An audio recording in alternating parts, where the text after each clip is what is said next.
day, James had to wait at the station till Edward and his train came in. This made him cross.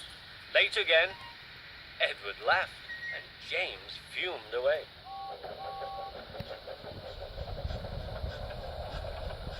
After James had finished his work, he went back to the yard and puffed onto the turntable.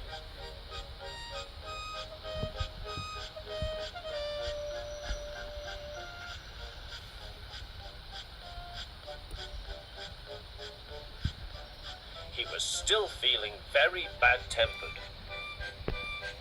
"Edward is impossible," he grumbled to the others. "He clanks about like a lot of old iron, and he is so slow he makes us wait." Thomas and Percy were indignant. "Old iron? Slow? Why, Edward could beat you in a race any day." "Really?" said James. "I should like to see him do it."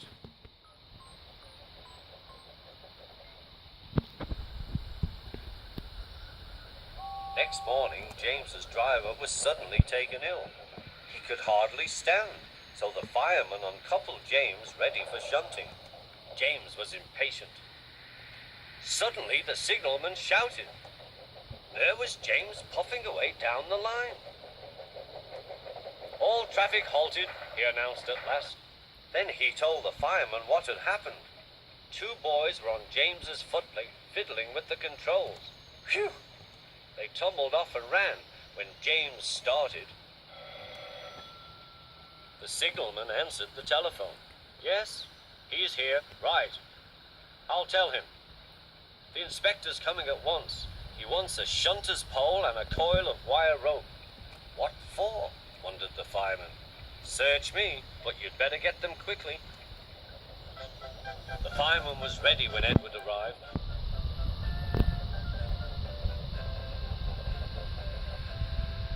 The inspector saw the pole and the rope. "Good man, jump in." "We'll catch him, we'll catch him," puffed Edward. James was laughing.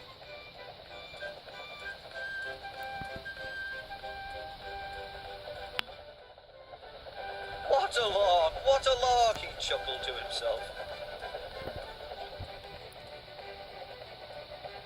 Suddenly he was going faster and faster. He realized that he had no driver. "What shall I do? I can't stop. Help! Help!" We're coming, called Edward.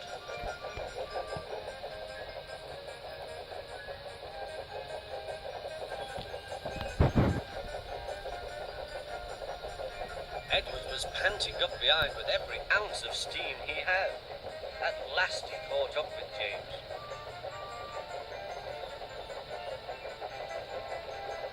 "Steady, Edward," called his driver. The inspector stood on Edward's front, holding a noose of rope in the crook of the shunter's pole. He was trying to slip it over James's buffer. The engine swayed and lurched. "At last! Got him!" he shouted. He pulled the noose tight.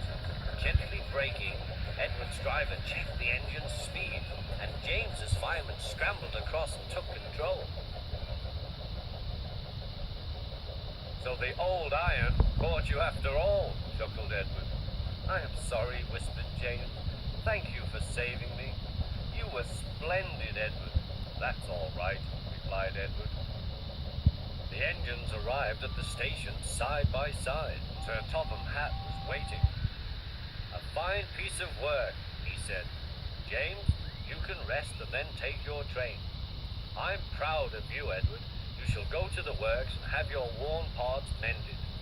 "Oh, thank you, sir," said Edward. "It will be lovely not to clank."